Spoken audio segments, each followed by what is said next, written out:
Niekam nepaslaptis, kad žvaigždžių ir šiaip visokių žymybių gyvenime, kaip toj reklamoj, įvaizdis yra viskas. Todėl viešindama arba slėpdama asmeninį gyvenimą, bet kuri garsenybė gali prikaustyti publikos dėmesį ir pelnyti simpatijas, bet gali ir atvirkščiai, amžiams prarasti net ištikimiausius gerbėjus. O gerbėjus reikia gerbti. Už tai, kad jie eina į koncertus, perka kompaktinės plokšteles, balsuoja per rinkimus. Žodžiu, kaip kokia lašelinė palaiko žvaigždės sceninę gyvybę. Todėl net gudžiais senais tarybiniais laikais ir scenos ir politikos grandai, kaip įmanydami saugojo savo sceninę nekaltybę, tai yra reputaciją ir slėpė asmeninį gyvenimą. Štai, ponai Brazuskai, tikri slapukavimo čempionai. Ponas Algirdas stiprus ir švelnus kaip prijaukintas meškinas daug metų, taip sakant, kupinėjo medų, valgė iš mylimosios rankų ir šildėsi jos minkštame glėbyje. Bet visa tai darė slapta, kad niekas nesužinotų apie šį romaną ir nesugriautų draugo Algirdo, doro komunisto įvaizdžio. Ir tik tada, kai Lietuvos rytas nufotografavo ponę Kristiną Ievos, o poną Algirdą Adomo kostiumais, pora išdrįso savo santykius paviešinti. Net susituokė ir, kaip toj pasakoj, ilgai ir laimingai lig šiol gyvena. Kadangi man netiko, tai ką pasiūlė, aš pati nusiprausiau ir pati susitvarkiau.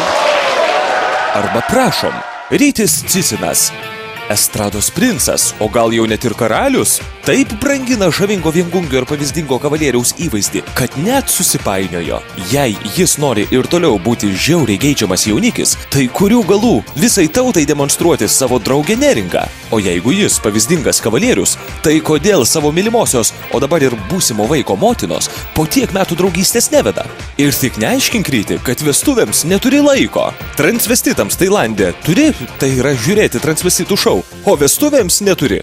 Kažkokia nelogiška, Ryti, tavo savireklama. Apsispręs galų gale, kas esi?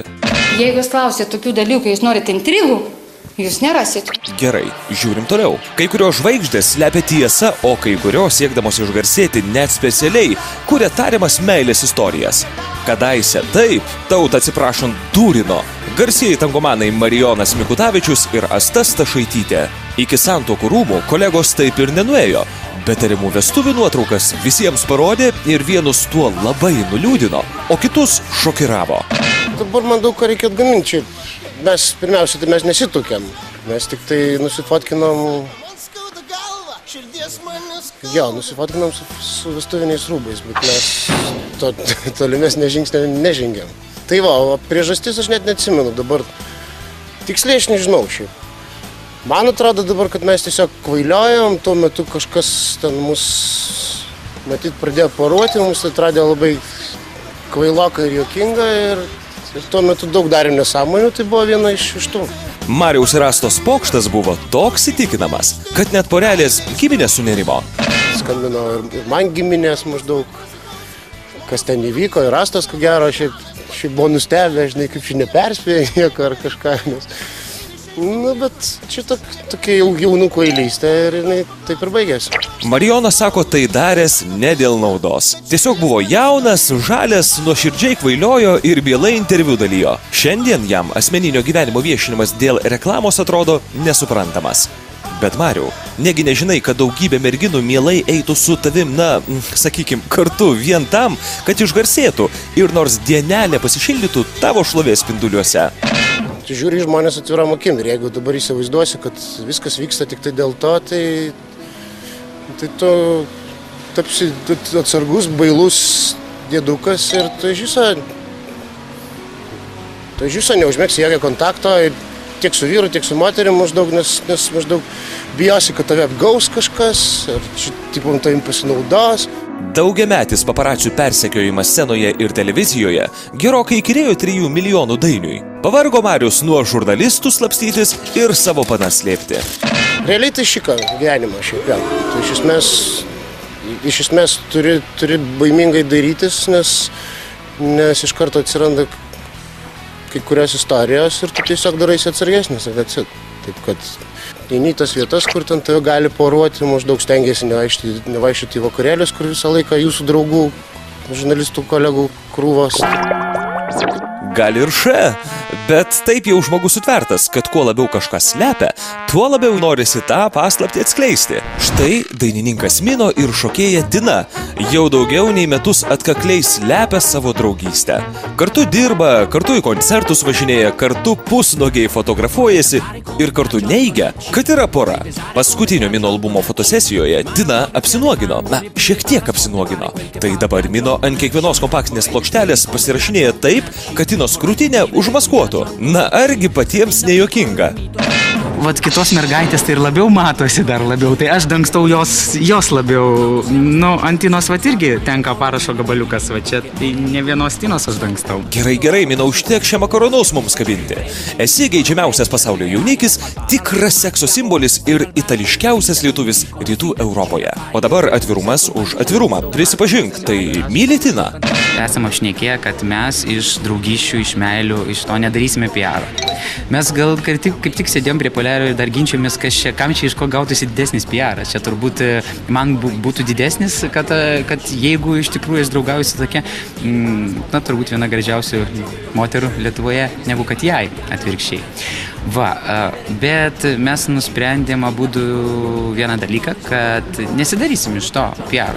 Gerai, tuomet apsukime klausimą kitų kampų. Ar tau šiandien Tina yra gražiausia ir geidžiamiausia moteris Lietuvoje? Šiandien? Taip, kodėlgi ne? Valio, turim karštos informacijos. Jei jau Mino prisipažino, reikia šią džiugę naujieną pranešti Tinai. Vyrui gal ir prestižas amžinai laisvą kavalierių vaidinti, bet moteris visada skuba draugiams ir visam pasauliui netyčia prasitarti, kad pilietis X ją labai myli ir net vesti ruošiasi. Ar mes klystame, o puikioji Tina? Geidžiama moterim būti taip pat yra malonu, kaip ir geidžiamų vyrų būti. Svajonių nuotaka irgi nėra blogas toks pavadinimas. Aš tikrai dėl nieko nesižeidžiu ir man šita padėtis neatrodo tokia, na kaip jums. Tai taip, kad aš vis dėlto neišduosiu, kas mus sieja ir tegul tai lieka tokioj pačioj nežinioj, kurioje ir buvo iki šiol. Tai žinoma puiku. Tada, Tina, pasakyk, ar ir tau Mino šauniausias vyras pasaulyje? Jis yra simpatiškas, taip, na aš to neneigiu. Jisai puikiai gamina pusryčius. Ką? Pusryčius? Vau, čia tai bent. Tai nuo to ir reikėjo pradėti, tiksliau tą ir reikėjo įrodyti. Sveikiname ir tikimės, kad vieną gražų rytą prie pusryčių stalo jis tau pasipirš, o tu labai apsidžiaugsi gavusi pasiūlymą tekėti. Man jis ne iš tų, kurie galėtų išdrįsti pasipiršti. Tai jis toks drovus. Tokia mano nuomonė susidarius yra stebinti iš šalies. O kasgi čia dabar? Scenoje visoms Lietuvos moterims meilė prisiekinėti drąsos užtenka, o Tinai pasipiršti ne? Mino, nebūk turunkelis lietuvis, būk italas iki galo. Forza, forza! O gal vis dėlto jau bandei Tinai pasipiršti? Jei ne, turi dabar puikią progą. Tam reikalui duodam eterį. Būtų garbė tokią moterį vesti, būtų garbė. Na štai, pagaliau net palengvėjo. O tai jau bijojom, kad bus kaip Cicinui, susipainiosi įvaizdžių verpetuose ir niekas galų neras. Tai ką, sveikiname. Lauksim kvietimų į vestuves, ar ne, Tina? Neatstumsi juk tokio vyro.